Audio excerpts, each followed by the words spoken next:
As we have all been waiting ever so patiently or impatiently, depending on who you are, for Beyond Light to finally be released, Bungie has been, pretty good at releasing info in a timely manner. They've got to stretch it out due to COVID still being around. And recently, we received a full 15-minute or so Vidoc from the developer. And of course, because I'm a busy man, by the time I get to recording this, they've already released an additional launch trailer. But, we'll talk about that later. Anyway, after viewing the Vidoc, I've got a few thoughts, and there's really 5 definitive takeaways that we can get from it. This is Videogame Crosstalk, and I hope you enjoy this Destiny, well, not really lore, video.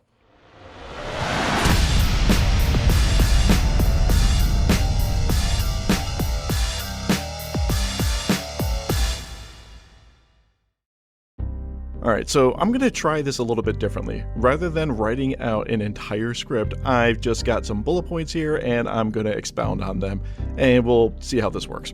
So, first up, Shahan is not Uldren Sov.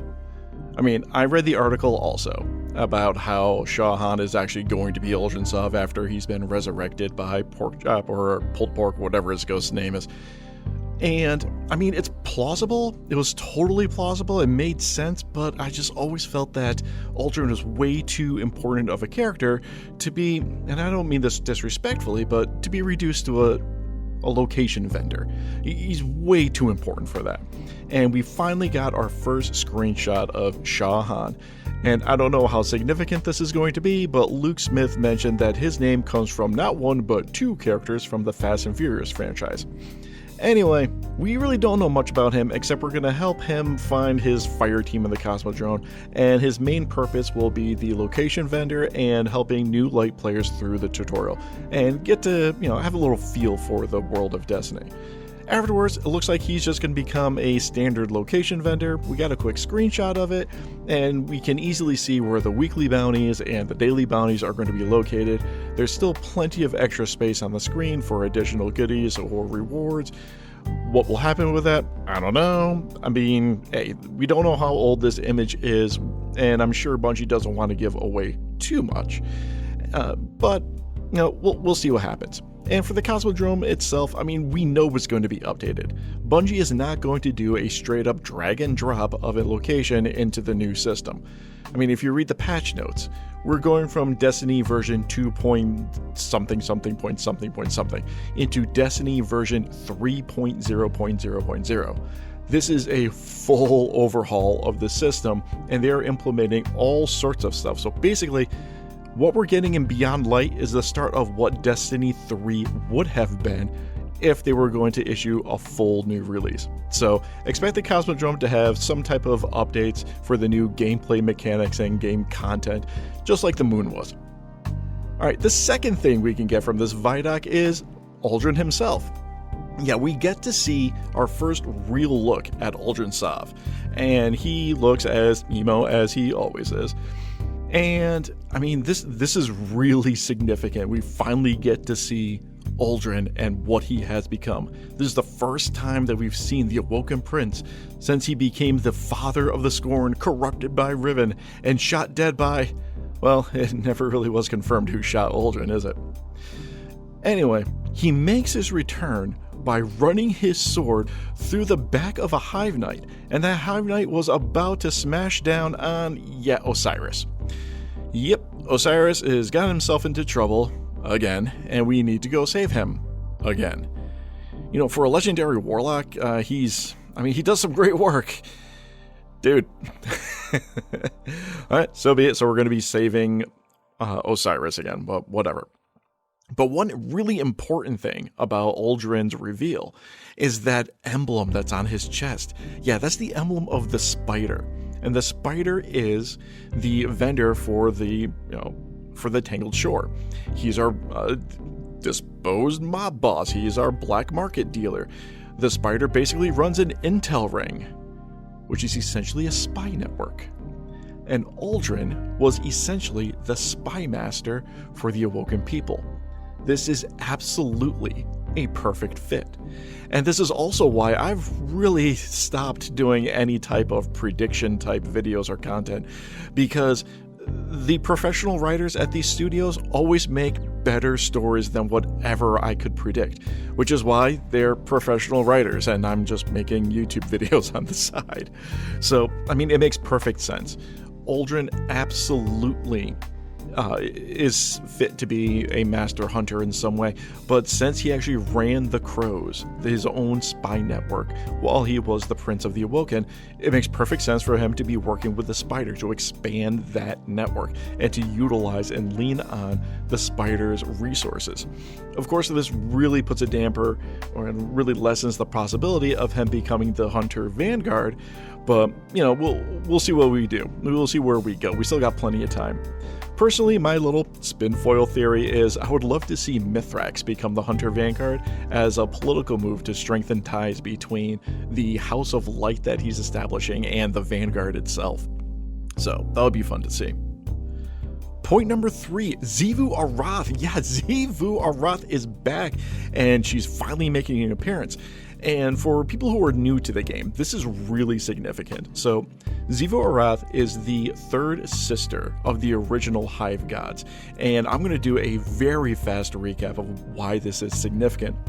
And it starts back in The Taken King when we discovered the calcified fragments on Oryx's Dreadnought. And I did a full 4-part series discussing the Books of Sorrow, but here are the key points that you need to know. Way back in a galaxy far, far away, millennia ago, there were 3 sisters who were the daughters of the king of the Osmium court. And they had a mentor named Teox, and Teox took care of them and raised them. Teox, unfortunately, pretty much saw no royal qualities in any of the 3 surviving sisters, saying that the 3 sisters were Arash, Sathona, and Zyro. And Arash would be too enamored with, studying and learning. And Sathona, she could lead, but she couldn't fight. And Zyro could fight, but she couldn't lead. So Teox made a pact with one of their neighboring continents with the Helium Drinkers, saying, hey, Helium Drinkers, I'll let you know when the court is unguarded. You come in, slaughter everybody, make sure you kill the sisters, and I will rule as a regent. Well, of course, like every good, backstory goes, the sisters survive the attack. Not before Sathona grabs her father's pale dead worm, his familiar, and they escape. Teox is unaccounted for, but the sisters swear a blood oath that they will eventually come back to their home, destroy Teox, and reclaim their throne. A bunch of dramatic stuff starts happening, and eventually the sisters come face to face with the worm god Akka. And Akka is all like, yo, I worship the darkness, and if you take my worm into your system, I will grant you all sorts of power, and you will be able to live forever and take back your home and kill Teox as vengeance. The one condition is you need to stay true to your form. Arash needs to never stop learning. Sathona needs to never stop being cunning, and Zyro needs to never stop fighting. So the sisters agree to this, and they take on a morph. Arash becomes Aurix, and later confronts Akka later in the Books of Sorrow, takes on the King morph, and becomes Oryx the Taken King. Sathona takes on the Mother morph and becomes Savathun, which we really should know. And Zyro takes on the Night morph and becomes Xivu Arath. And for the sake of this conversation, Xivu Arath is the Hive God of War, the aspect of war. And in order for the Hive Gods to continue existing, they need to feed the worm, quote unquote, feed their worm that they ingested. And that would be staying true to their nature. So Xivu Arath must never stop fighting, and she's the aspect of war. And there's been a lot of war on Earth, hasn't there? So we don't know exactly what Xivu Arath is up to, except the fact that she's building an army, because that's what the aspect of war does.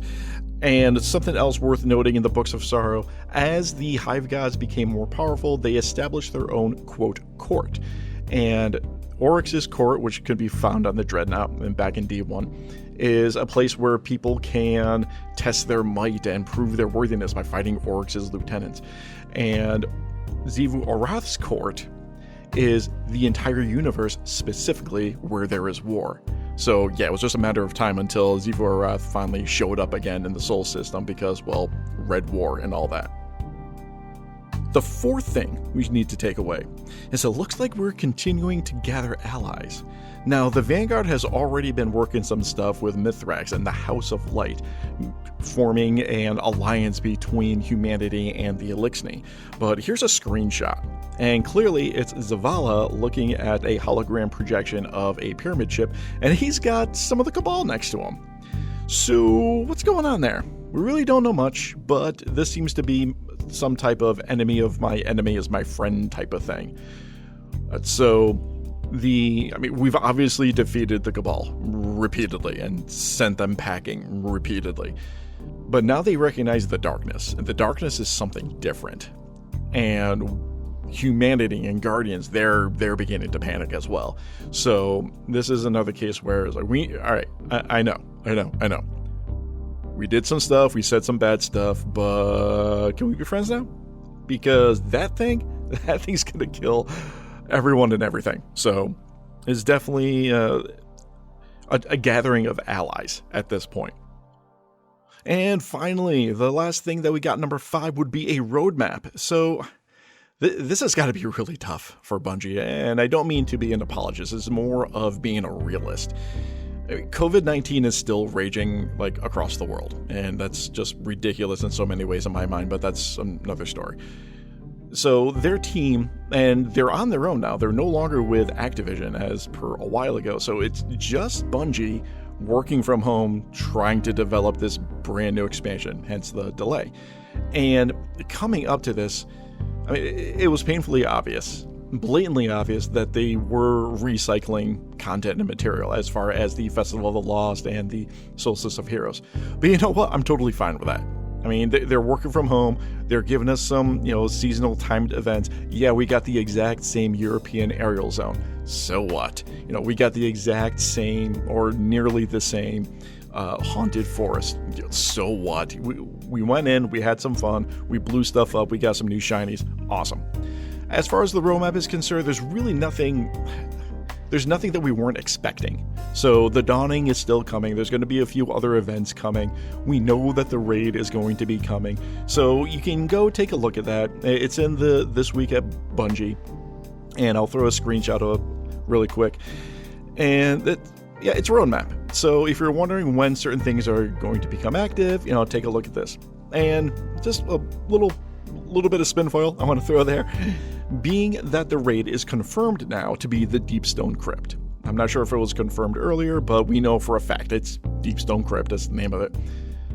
One of the things I've been kind of floating around a few different lore communities, and I really want to see if it comes true. And I know earlier in this I just said I stopped making predictions because the professional writers are better at telling stories than I am. But I just want to bring attention to this one entry in Cade's lore book.